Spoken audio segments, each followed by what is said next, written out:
Being alone has never been about the absence of other people. That's what most believe. But the real weight of solitude comes from something far more unsettling, the sudden, inescapable presence of yourself.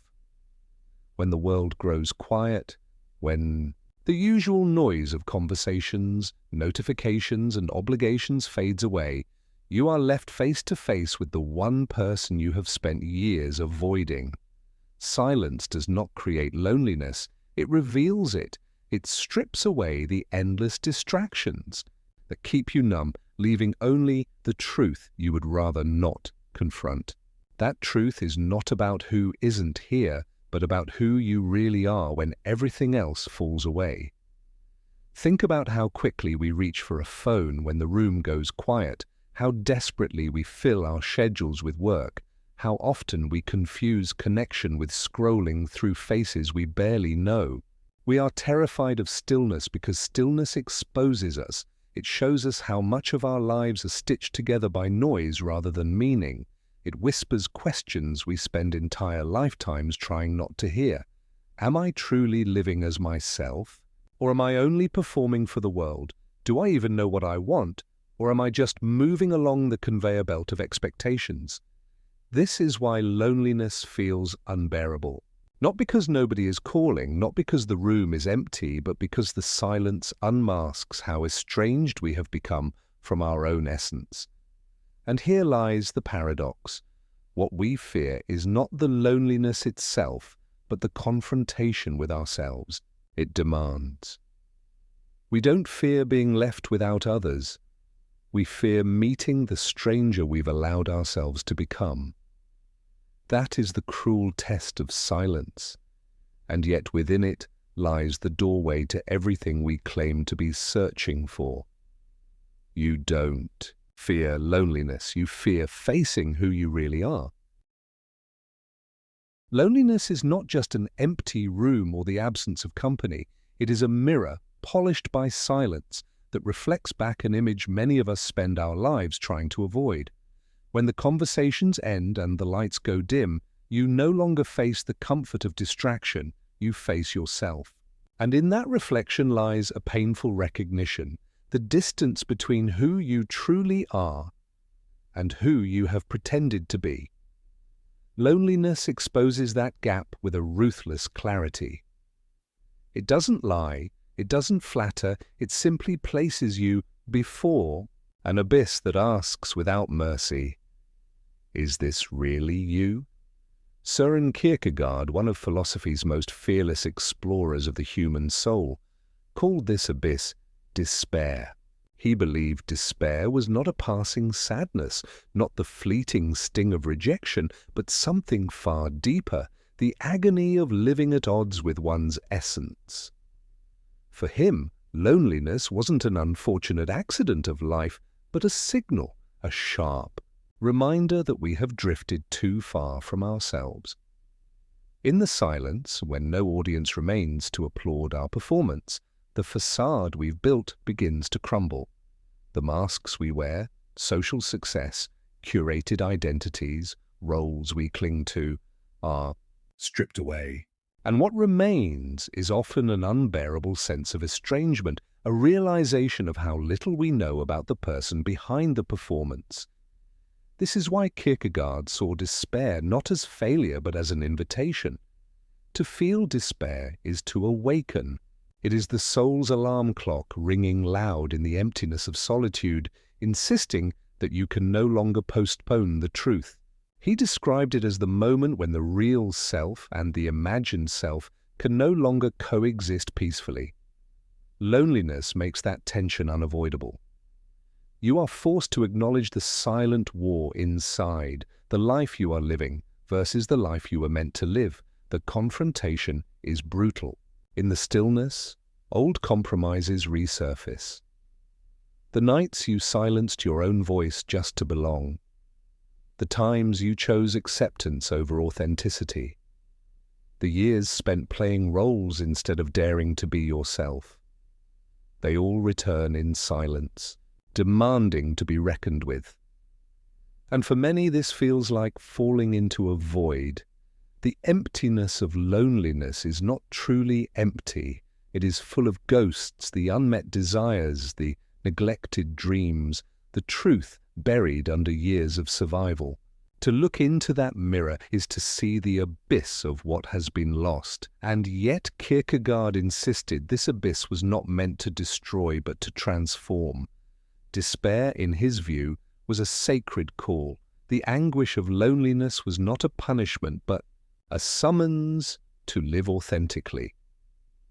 When the mirror of solitude reveals your estrangement from yourself, it is also revealing the path back home. The pain is a guide pointing toward the work of rediscovering who you are beneath the masks. But stepping onto that path requires courage because it is easier to flee into noise than to face the silence. Most people do flee. They rush back to distractions, surround themselves with noise, anything to avoid the mirror. But for those willing to remain in that discomfort, something extraordinary can happen. Kierkegaard would say that despair, properly understood, is not the end of life. It is the beginning of true life. For in the very moment you realize how lost you are, you also glimpse the possibility of being found. This is only one way of seeing solitude, through the lens of anguish and confrontation. But another voice, just as piercing, looked at the same silence and found not despair, but strength. Kierkegaard saw the abyss as a call to authenticity. Another thinker saw it as the fortress of greatness. And it is to his vision that we must now turn. If Kierkegaard saw loneliness as a mirror that reveals despair, Arthur Schopenhauer looked at the same silence and found something entirely different. For him, solitude was not a symptom of anguish, but a mark of strength, where Kierkegaard interpreted the emptiness as a painful confrontation with the self. Schopenhauer celebrated it as the natural dwelling place of higher minds. He did not see being alone as a punishment, but as a privilege reserved for those who no longer need the constant noise of society to feel alive. In his writings, Schopenhauer argued that the depth of a person is measured not by how well they navigate the crowd, but by how well they can sustain themselves in isolation. He claimed that ordinary people chase distraction and social affirmation because they cannot bear the silence of their own company. They are restless, anxious, and endlessly dependent on others to validate their existence. But the wise, he said, have no such need. Their inner world is vast enough to keep them nourished, their thoughts and reflections rich enough to make solitude a sanctuary rather than a sentence. This stark contrast with Kierkegaard is important because it reframes the same experience from two opposing angles. For Kierkegaard, silence exposes despair. For Schopenhauer, silence reveals greatness. Where one sees anguish, the other sees freedom. And this raises an uncomfortable question.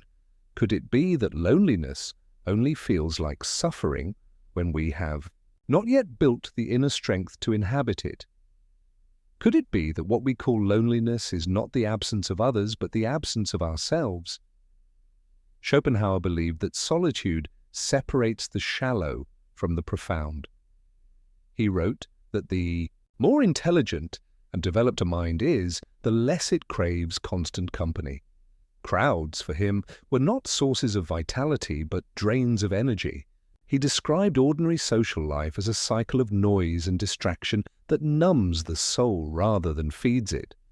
The elevated spirit, by contrast, seeks silence not as an escape, but as a home.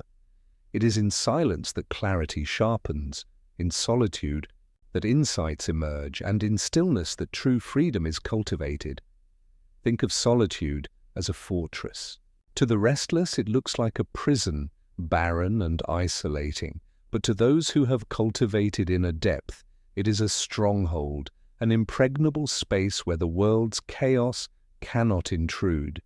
Inside this fortress, the individual is no longer dependent on applause, approval, or the ever-changing tides of social validation. Instead, they draw from their own reservoir, and this self-sufficiency becomes a kind of quiet power.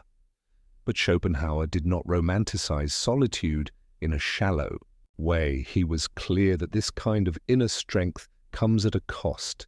To endure oneself without distraction is no easy task. It requires discipline, honesty, and the willingness to confront whatever storms brew inside. The shallow mind avoids solitude precisely because it fears what might surface.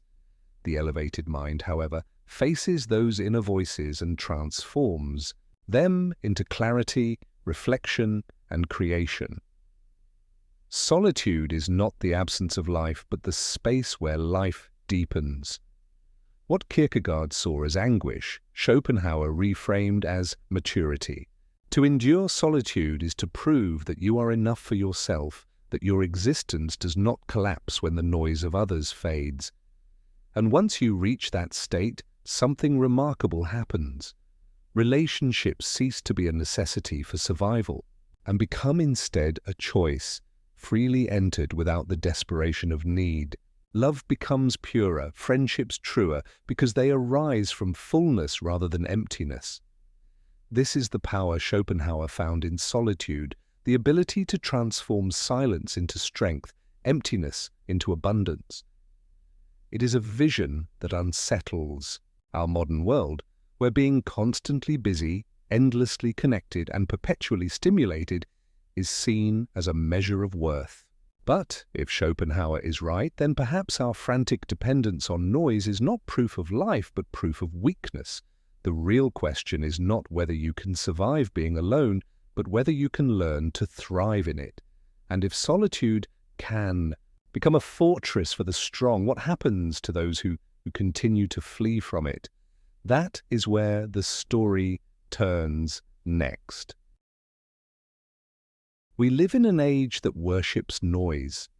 From the moment we wake up, we are surrounded by alerts, headlines, conversations, and obligations.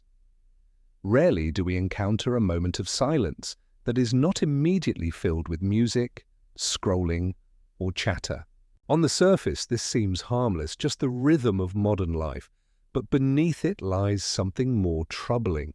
This relentless busyness is not only a product of the world we live in, it is also a reflection of the battles we are fighting within.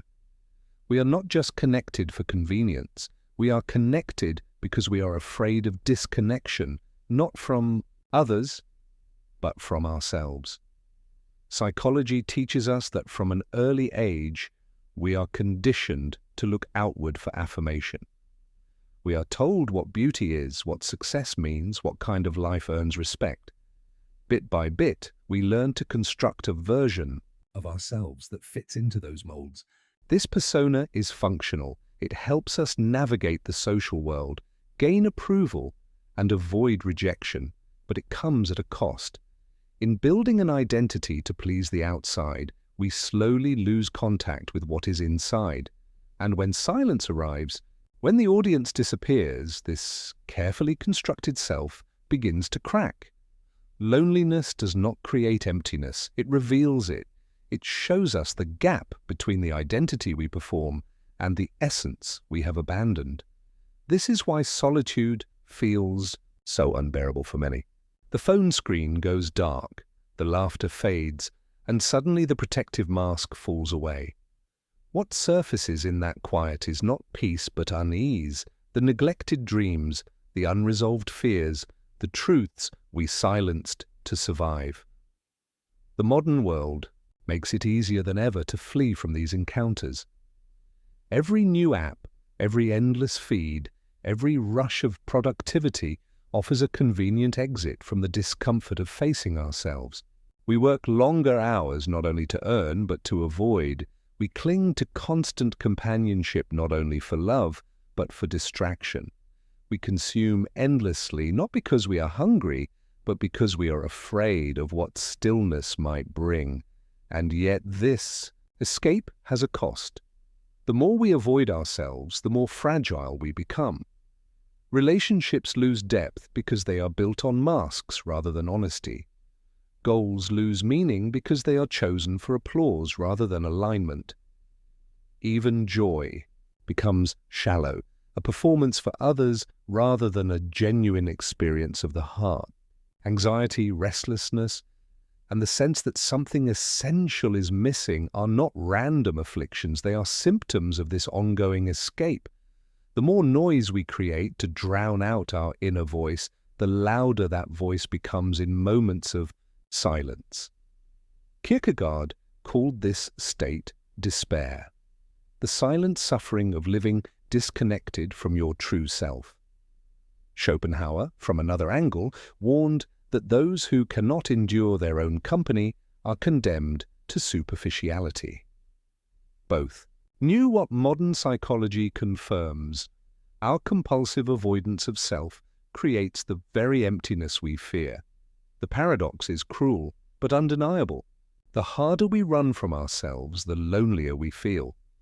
This realization leads us to an uncomfortable but necessary question.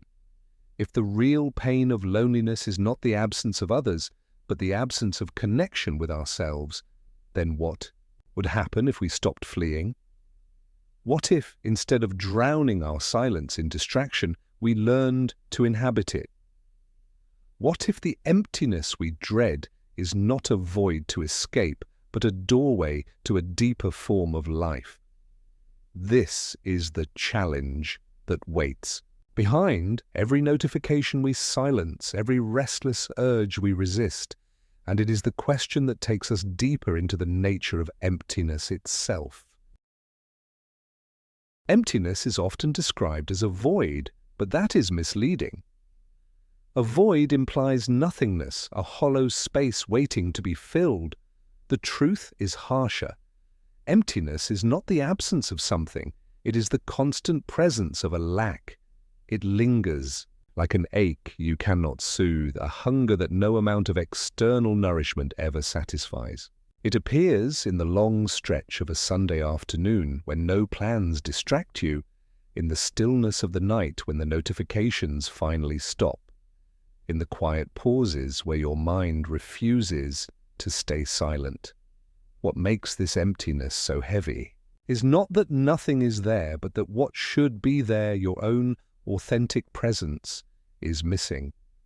From a psychological perspective, this inner emptiness is the echo of a disconnection that began long ago. As children, we learn quickly what earns us approval and what brings disapproval. We learn to hide parts of ourselves that are too vulnerable, too messy, or too unacceptable to those we depend on.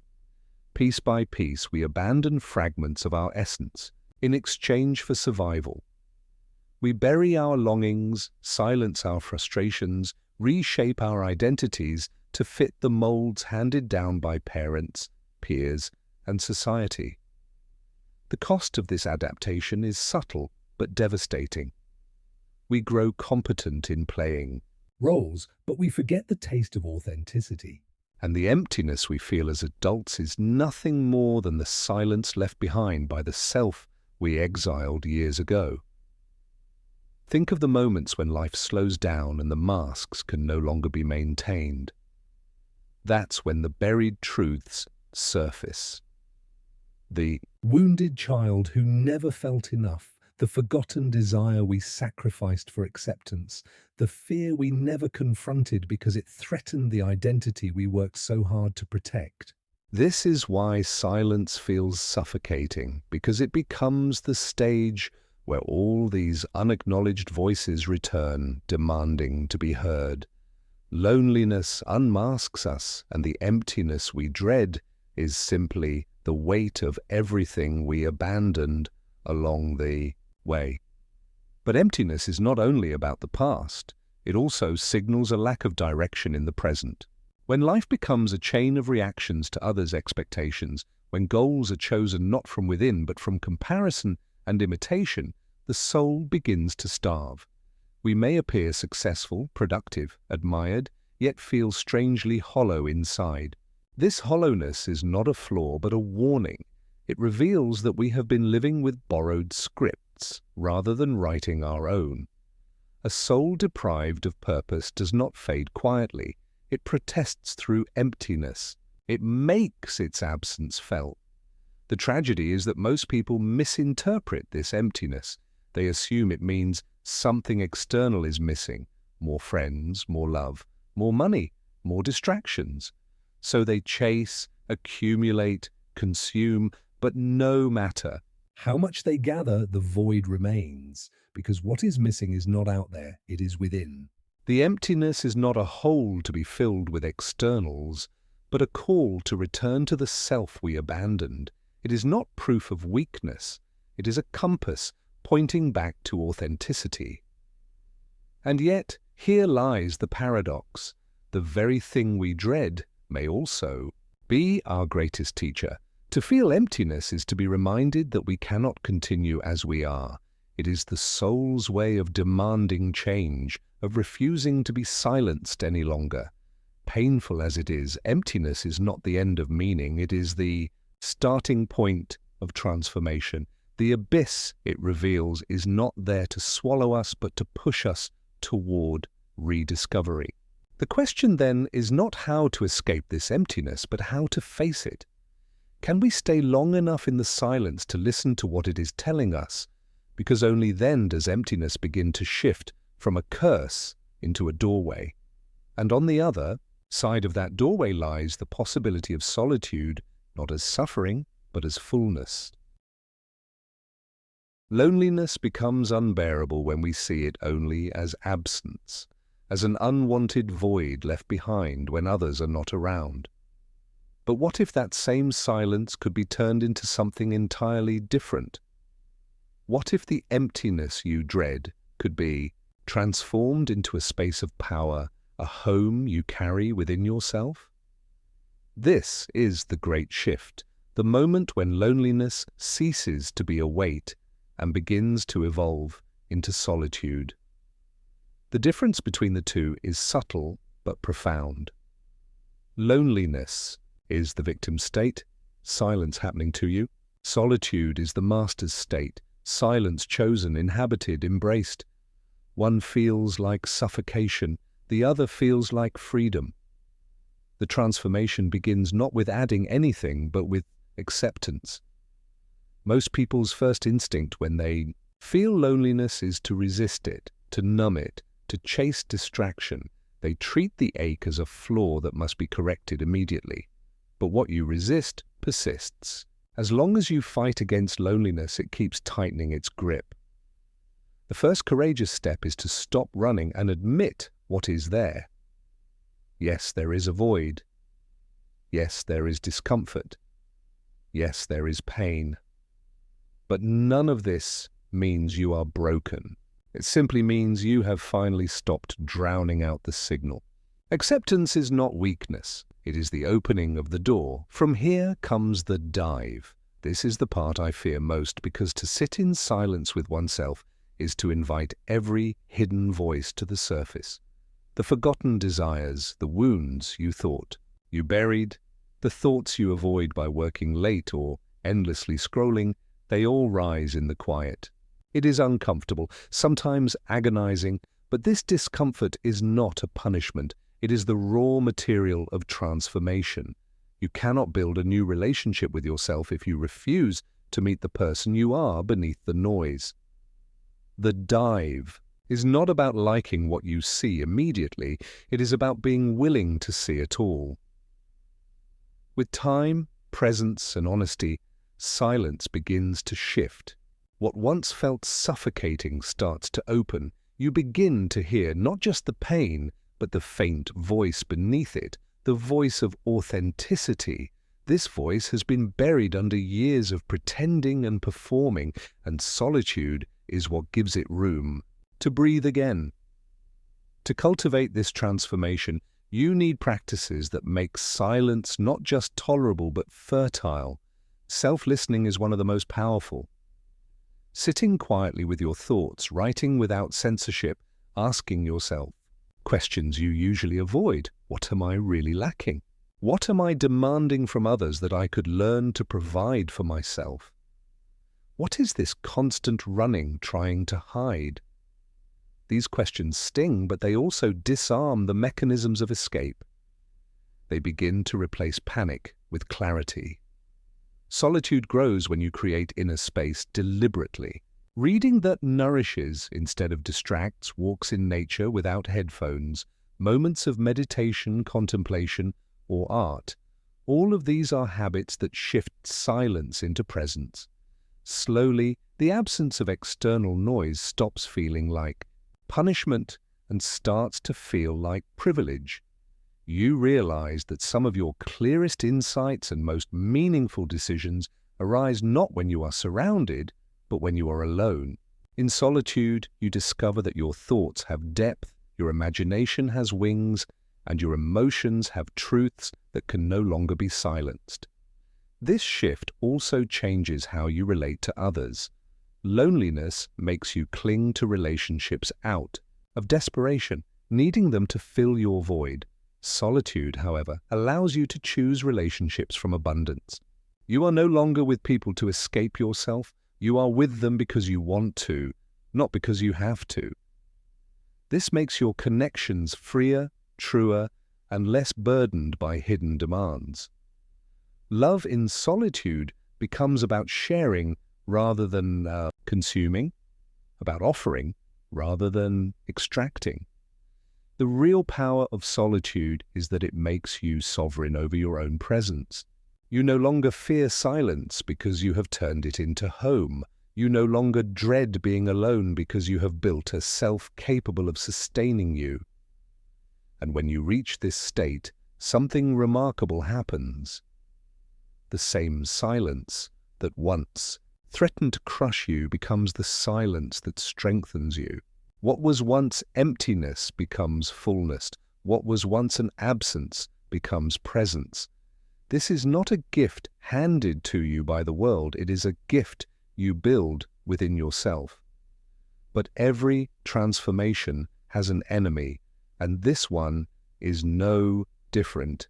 Even as you begin to inhabit solitude, there are forces constantly trying to pull you back into the old cycle of escape, distractions, addictions, the endless seduction of external noise.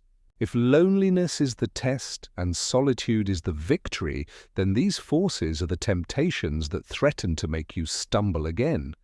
To understand the danger, we must now look at the silent enemy that keeps us running from ourselves even when we know better. Even when someone begins to taste the strength of solitude, there remains a quiet but relentless enemy, the compulsion to escape. It does not announce itself loudly. It creeps in through small habits, subtle cravings, and the irresistible pull of distraction. The moment silence becomes heavy, the hand reaches for the phone.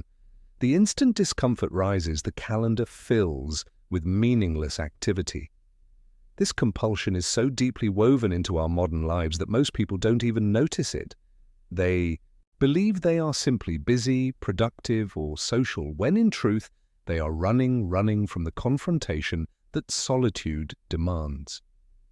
The danger of this escape is not obvious at first. On the surface, it feels harmless. What could be wrong with scrolling for a few minutes, working an extra hour, or surrounding yourself with company? But beneath these actions lies the same motive, the unwillingness to be alone with yourself. When you escape in small ways often enough, they add up to a life that is never truly lived. Days blur together, filled with noise and movement, but devoid of depth. You are present everywhere, but never present with yourself. Kierkegaard described this condition as living in silent despair, a state where everything looks fine from the outside, yet inside there is a gnawing sense that something essential has been lost.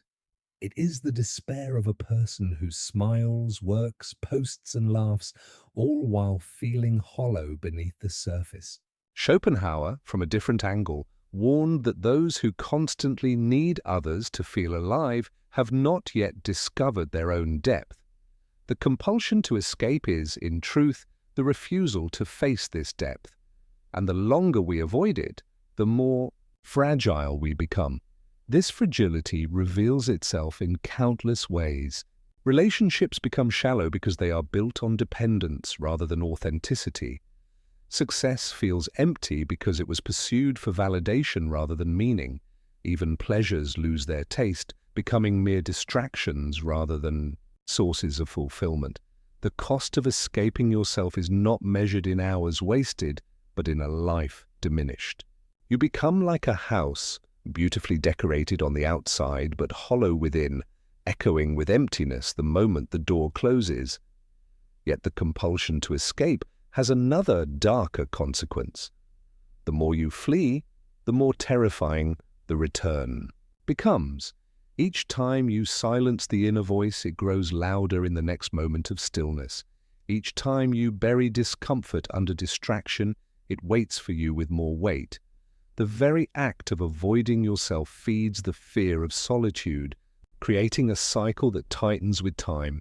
The person who never faces themselves eventually finds even the smallest pause unbearable, and so they rush faster, consume more, surround themselves endlessly, until one day they collapse, exhausted by a race that never had a finish line. But here lies the crucial insight. This compulsion is not destiny. It can be confronted, but only with brutal honesty. You have to ask yourself, what am I so afraid of hearing in the silence? What part of me do I believe is too painful, too shameful, or too empty to face? The escape may feel like relief in the moment, but it is the very thing keeping you from the freedom you long for. True liberation begins not when you add more noise, but when you stop running and listen. Of course, the thought of staying with yourself, unprotected, can feel terrifying. But remember, solitude is not isolation. It is not about abandoning relationships or rejecting the world. It is about no longer depending on them to avoid yourself. Once you step through the discomfort, you discover that the silence you feared holds not only your pain, but also your strength, your clarity, your authenticity. The compulsion to escape will always whisper, but you do not have to obey. To resist it is to reclaim your life from the endless cycle of avoidance. And here is the turning point. If you stop fleeing, what do you find? If you dare to remain in the silence, what emerges on the other side of fear? This is where solitude ceases to be a trial and becomes a triumph. It is where freedom begins, and where you finally see that the thing you feared most was never loneliness itself, but the power of facing who you really are. Freedom does not arrive in a burst of noise or in the applause of others. It arrives in the quiet, in the moment you stop running, and finally turn toward yourself. This is the paradox most of us miss. The thing we fear most, being alone, sitting with our own thoughts, is the very threshold of liberation. When you resist the compulsion to escape and remain with yourself long enough, the silence begins to reveal its gift. It shows you that you are not defined by the roles you perform, the identities you project, or the validation you chase. Beneath all of that, there is a presence that is enough, and learning to inhabit that presence is where true freedom begins. Imagine the difference between two lives. In one, you are a fugitive from yourself. Every day is a performance, every relationship, a negotiation for approval, every achievement an attempt to silence the feeling that something is missing. You live surrounded yet isolated, always moving but never arriving. In the other life, you face yourself fully. You strip away the masks and accept the weight of your truths. Relationships become choices rather than lifelines. Achievements flow from meaning rather than desperation. And silence ceases to be threatening because it has become your home. These are not small differences. They are two entirely different ways of existing. Kierkegaard would say that choosing the second life is what it means to answer the call of despair, to transform anguish into authenticity. Schopenhauer would add that those who reach this point are the ones who prove capable of greatness, not because they dominate others, but because they no longer depend on them to feel alive. And modern psychology agrees, freedom is not the absence of pain but the presence of alignment. When your outer life and your inner self finally match, anxiety loosens its grip and purpose begins to take root. But freedom is not just an inner sensation, it changes how you walk in the world. A person who has faced themselves cannot be easily manipulated because they no longer live in hunger for approval. They cannot be bought with shallow praise or broken by rejection.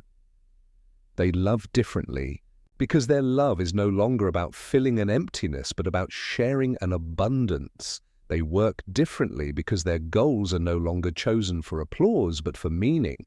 They live differently because their presence is no longer scattered but rooted, of course.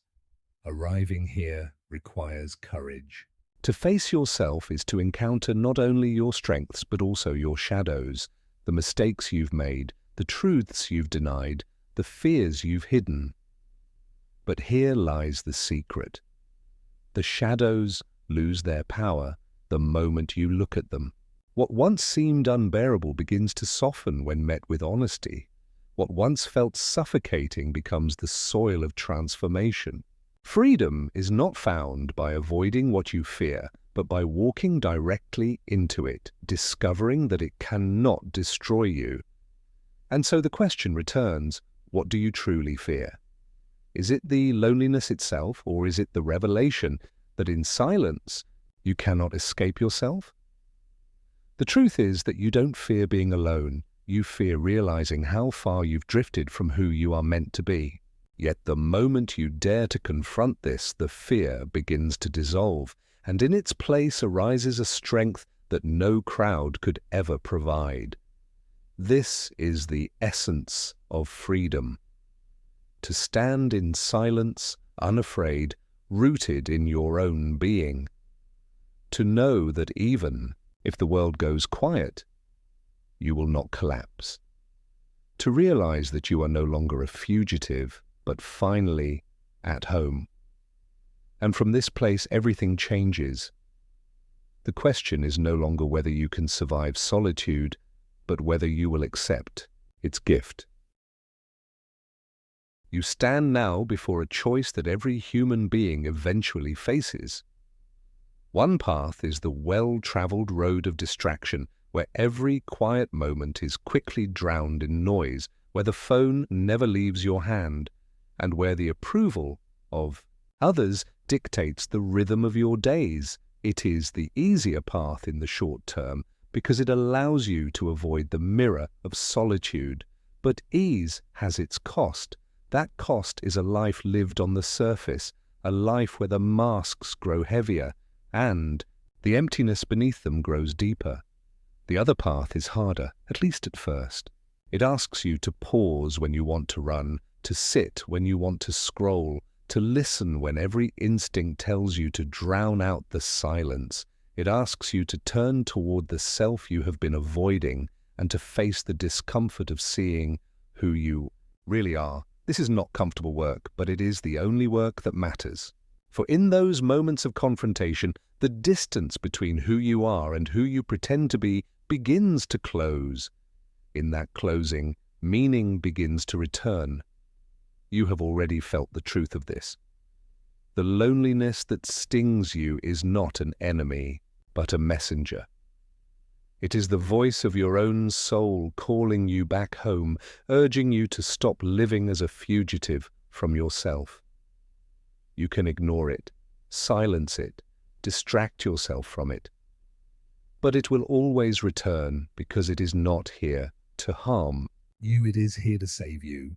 To feel loneliness is to be reminded that you are not yet complete and that the work of becoming yourself still lies ahead.